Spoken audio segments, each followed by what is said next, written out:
All right, so, hi again. So last week, who was here last week? It was a good time. So last week, we were part of, if you were here, you were part of a conversation about our practice, essentially, of wearing skin, of being in our bodies. And we named and celebrated our bodies as good and sacred, and how our lived embodied experiences, like including our sexuality, like all of it, it's not separate from our spiritual lives. But instead, God invites us to be uncompromisingly whole people. And so we took time to name two places in our bodies. First, a place that we kind of cry out to God about, that we struggle with, that is painful, but then also a place that we celebrate and say thanks about, and just held those two places. And then we had this laid out, and we all got to come and interact with it and write and name those parts on that body that Danny Dodge prepared for us.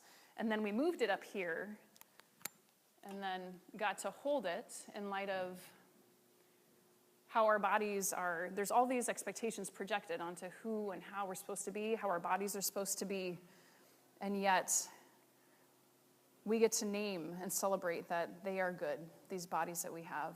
Good is the flesh that we live in. So I just kind of wanted to hold that up here. I know a lot of folks weren't here last week, but just kind of remember to hold that as we move then into where we're headed today. So the text that we looked at last week was from the 3rd chapter of John's Gospel. John is my favorite of Jesus's 4 biographies because there's so many layers of meaning just packed into John's Gospel. But we heard this conversation that Jesus had with Nicodemus, the well-known Jewish leader. So today's text that we're going to read now is just a few verses later in chapter 4 of John's Gospel, a passage known as the Samaritan woman at the well, Jesus encountering this woman. And as we get into this, I just invite you to hold on to that piece of food, that golden food that you walked in with. Just be mindful of it and to hold it as we move through this time together today. So Jesus, I guess I do also want you to be mindful just of this text from last week with Nicodemus, because just being mindful of that conversation, as we listen to this conversation, there are a lot of similarities, and so you may pick up on that. We'll kind of name it later, but just pay attention to how there's echoes from last week as well. So Jesus meets the Samaritan woman at the well. Just to give us a summary of the story, we're just going to look at a piece of it, but I want us to get a sense of the larger narrative that's unfolding in it. So Jesus and his disciples, they're on their way through the region of Samaria. Jesus finds himself alone at Jacob's well, a well that still exists today, which is pretty cool. It's the heat of the day, it's noon. And the disciples go off to get lunch in town, and along comes a woman, and a Samaritan woman, because it is Samaria. So 3 things, though, that I want to name about this scene as this conversation unfolds. 3 things that really make this situation scandalous. So first, good, pious Jewish men, and Jesus is a good, pious Jewish man, they do not spend time alone with women. Second, Jews don't talk to or have anything to do with Samaritans. They'd especially not share, like they would never drink out of the same thing, and yet Jesus asked this Samaritan woman to bring him a drink. So the third thing is that this woman is obviously a little bit of trouble, or at least a bad character, in that this well is where women would go to draw water, so that's a normal thing, but what's not normal is that it would be done at noon, in the desert, in the heat of the day, right? This is one of those things like women would come out in the early morning or late in the evening when it's cooler to get the water that they would need for their families and for the day. But someone would come to the well to get water at noon if they didn't want to be seen by the other women, if they wanted to avoid the sideways glances and the laughing and the eye rolling, the criticism for this life that they were living. So I wanted to name that because at first it's like, oh, Jesus is talking to this woman, that's awesome. You know, just kind of read it and we kind of miss, again, the layers of things that are happening within it. So I wanted to name that. Then also, just to name again, Jesus is all about breaking the rules. So here he's doing it again. But their conversation, so we're going to look at how they talk about water. That's where it starts. But we're going to stop. But if we were to keep reading Jesus, he reveals how he knows how this woman has had so many husbands, and the man that she's with now is not her husband. The disciples return. They're shocked that he's talking to this Samaritan woman, and they try to force him to eat because they surely think he's hungry. But Jesus' insight into this woman's life becomes a moment of transformation and belief for her. And so that Samaritan woman, she leaves her water jug there. She goes running off back to town to tell the others about Jesus. Surely he must be the Messiah. How does he know these things? So they come back to see, like the town comes back. I love imagining these scenes in scriptures, like the whole town goes, like they're all, they all come to see, and through the conversation, just witnessing this, many come to believe in Jesus as the Messiah. So we're only going to hear, the first portion of this larger story, but it's just good to get a sense that there is more that unfolds in this, even if we're just looking at the smaller part. So usually we put the text up on the screen. We haven't been for this season, instead just letting ourselves hear it and imagine it. But we are going to have a piece of art. This is a painting, A Woman at the Well, by a contemporary Utah-based painter called J. Kirk Richards. So Greg, come on up and lead us through this text. This is John 4, verses 5 through 15 in the Message version, so it's always a little bit different than what we sometimes hear. Jesus came into Sychar, a Samaritan village that bordered the field Jacob had given his son Joseph. Jacob's well was still there. Jesus, worn out by the trip, sat down at the well. It was noon. A woman, a Samaritan, came to draw water. Jesus said, "Would you give me a drink of water?" His disciples had gone to the village to buy food for lunch. The Samaritan woman, taken aback, asked, "How come you, a Jew, are asking me, a Samaritan woman, for a drink?" Jews in those days wouldn't be caught dead talking to Samaritans. Jesus answered, "If you knew the generosity of God and who I am, you would be asking me for a drink, and I would give you fresh, living water." The woman said, "Sir, you don't even have a bucket to draw with, and this well is deep. So how are you going to get this living water? Are you a better man than our ancestor Jacob, who dug this well and drank from it, he and his sons and livestock, and passed it down to us?"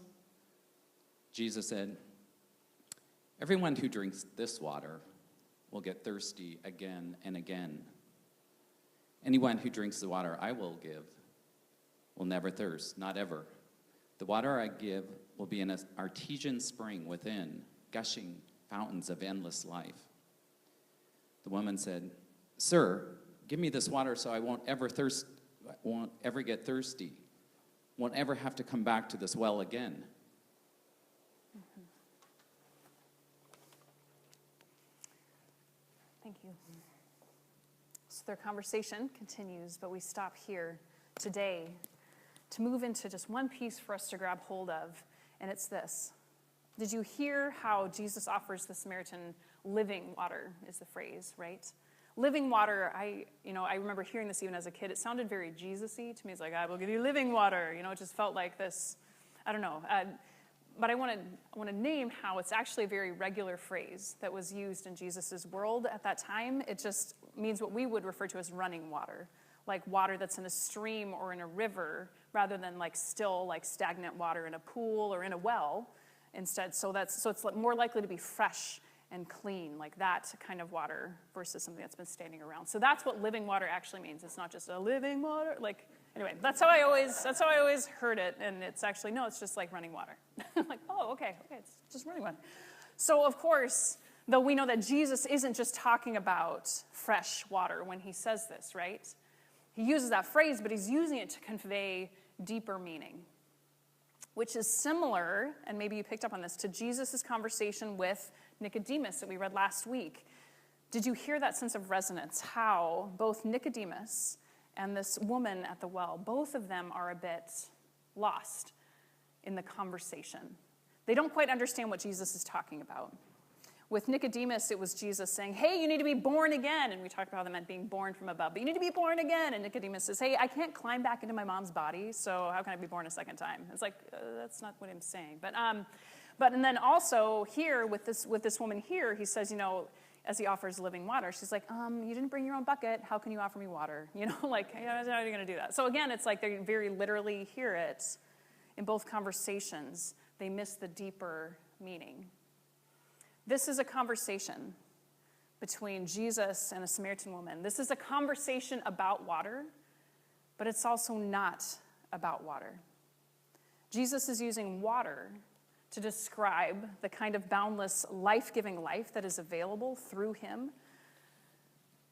And the thing is, for us today, why this matters is not only because, we can hear Jesus speaking these words to us, like we can hear it that way, but I think it also matters because I think we have interactions with God all the time like this one, where through the regular stuff of our lives, there are these invitations into something deeper within those regular things, the regular stuff of our lives, opportunities where we can feel the heartbeat of God. I invite you to find that heartbeat of yours again. Last week as we named and celebrated how our bodies are a place where we can experience the heartbeat of God. And today, it's just like the conversation continues. We name how that carries into our lived experience with the stuff of our lives. How we interact with our stuff matters. The stuff of our lives. So like water, yes, and bread, and our phones, and our homes, and our clothes, and they can point us to God. And there's much to say about that, what that looks like, what I mean by that. But where I want to go with it today is this conversation that we need to have about how God meets us in our stuff.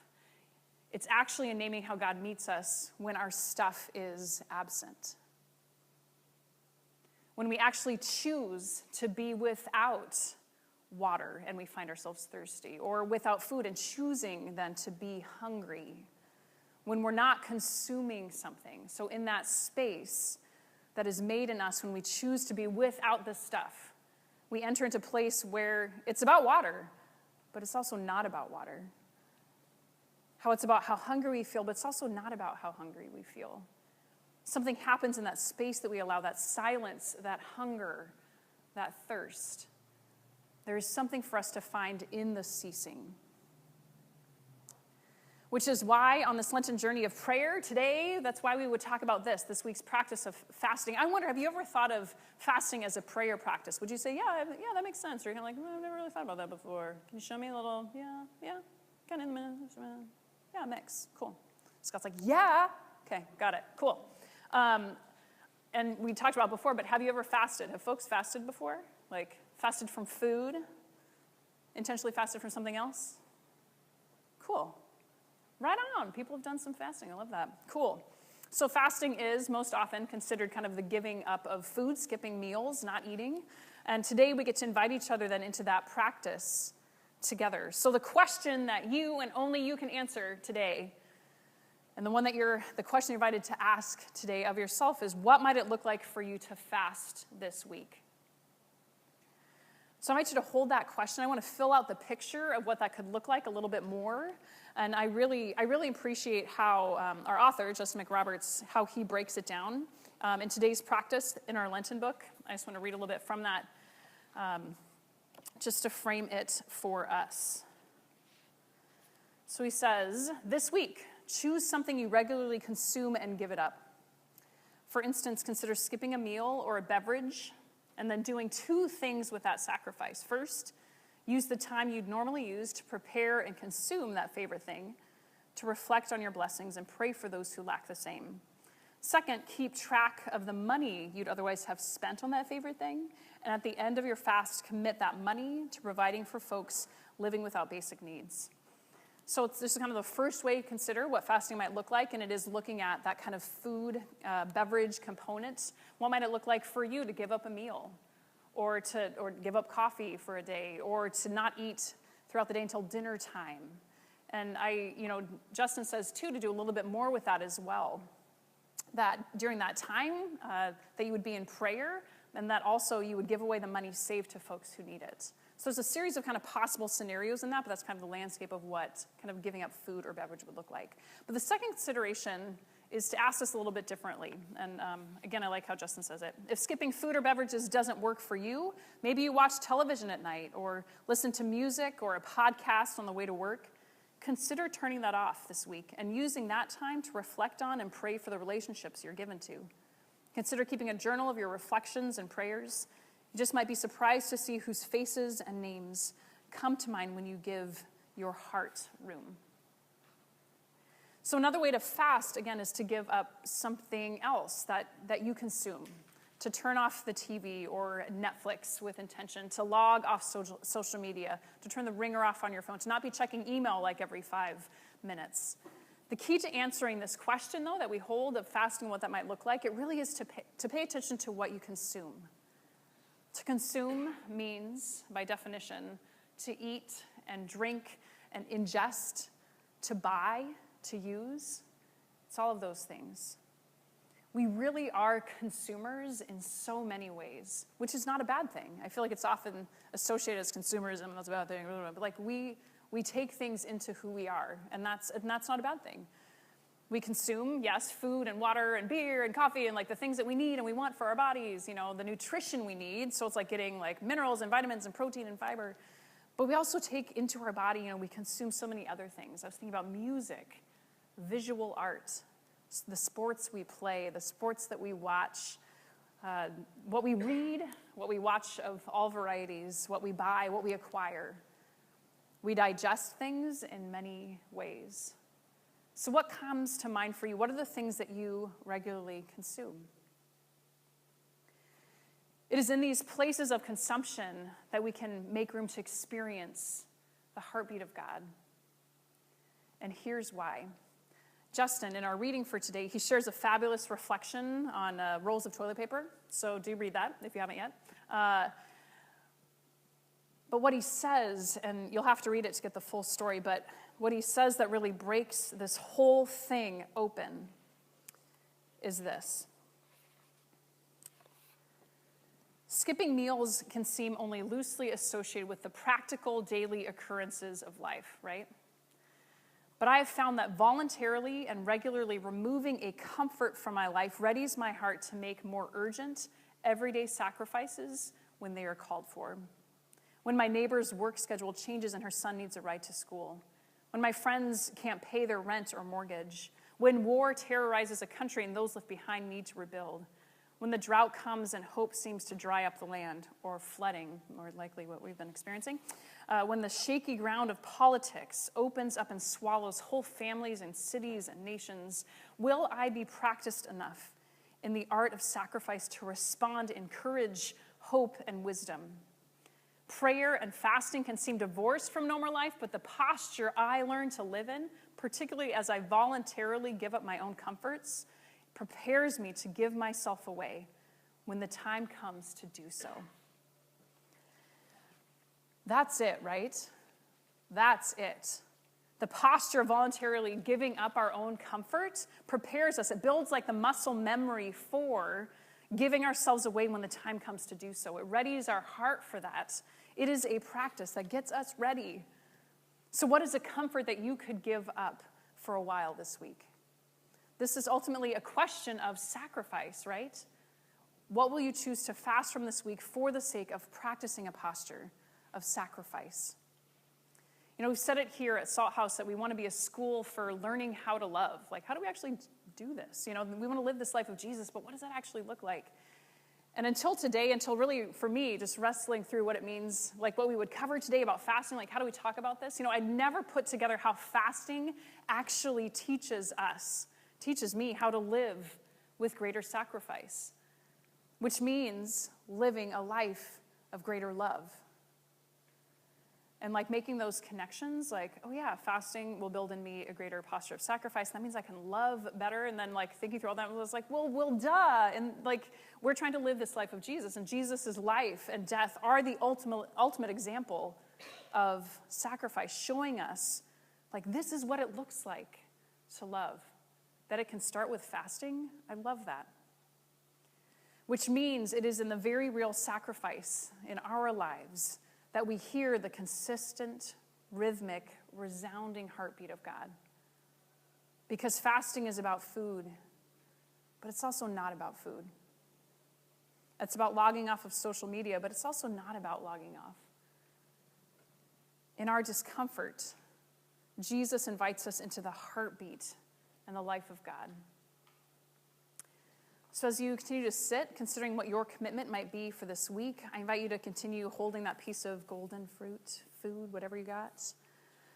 We'll get to those in a moment. Just hold on to that as we turn to our song of response. So we typically sing now after the sermon, making room to listen for God, to pray, to sing. So as the band comes back up, as a practice of fasting, we're actually going to use these next few minutes for silence. To sit in silence as we essentially fast from song. Because to be silent can be really hard and uncomfortable for us, and a great way to begin and practice sacrifice together. So friends.